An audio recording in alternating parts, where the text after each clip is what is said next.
तर नाशिक आणि पुण्यातील मराठा बांधवांनी मुंबईत आलेल्या मराठा आंदोलकांची जेवणाची सोय केली। त्यांना चहा, बिस्किट, चिवडा याचं वाटप सुद्धा करण्यात आलं। याबाबत त्यांच्याशी बातचीत केली आमचे प्रतिनिधी विकास मिरगणे यांनी।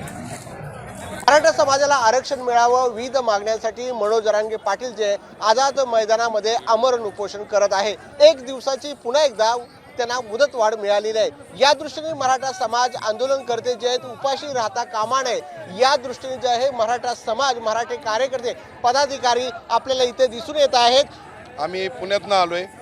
10 चपात्यांचे 5-5 भाकरींचे आम्ही रोल केले, त्याच्यात चटणीचं 1 पाकिट आणि लोणच्याची 2 पाकिट आम्ही असं सर्व मराठा बांधवांसाठी आणलं आणि वाटून झाल्यानंतर आम्ही खायला घेतो स्वतः। आपला मराठा बांधव इथं कोणी उपाशी राहता कामा नये, या दृष्टिकोनातून आम्ही आज सकाळपासून त्या ठिकाणी 10,000 चपात्या, चटणी, बिस्किट, पाणी अशा पद्धतीने सर्व या लोकांना आणून आम्ही 11 वाजल्यापासून या ठिकाणी पाटलांच्या इथं पण आम्ही ग्राउंडवर गेलो, तिथेही वाटलं आणि इथेही सर्व बांधवांना दिलं।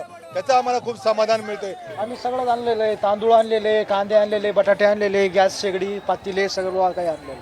पोळ्या ते ना सकाळपासून आम्ही वाटप केलेले 5 वाजे सगळं सर्व जनतेला वाटलेले आहे। आता 25,000 लोकांना वाटप केली असं 2 गाड्या भरून आणल्या होत्या। कॅमेरामन अरविंद सह विकास मिरगणे, साम टीव्ही, मुंबई। आता isakal.com आहे देशातील नंबर 1 ची मराठी न्यूज वेबसाईट। प्रत्येक अपडेटसाठी isakal.com ला नक्की भेट द्या।